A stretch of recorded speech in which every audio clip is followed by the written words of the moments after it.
Here are 4 reasons why you should stop cooking with canola oil for your heart health. So number 1, it's a genetically modified food. The safety concerns on long-term use of genetically modified foods are unknown. Reason number 2 would be that it's higher in omega-6 fatty acids. So yes, omega-6 fatty acids are essential for your health. But unfortunately, us Americans are already getting 15 times more omega-6 fatty acids in our diet than omega-3s.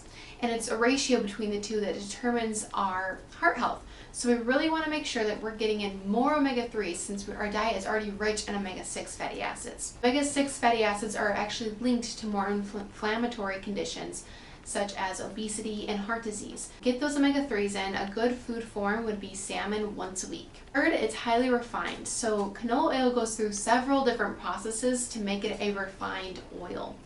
Many of the studies that were linking canola oil to heart health were actually using the unrefined form, and many of us aren't using that form. But a lot of the antioxidants and nutrients that were originally in that oil were taken out during that refining process. Number 4, it's not the best for heart health. So among obese patients that were in a study, more people were likely to get metabolic syndrome if they were only using canola oil than others who never used it. For heart health, what we want to use instead for higher temperatures is avocado oil. So avocado oil is great for 375 and above temperatures.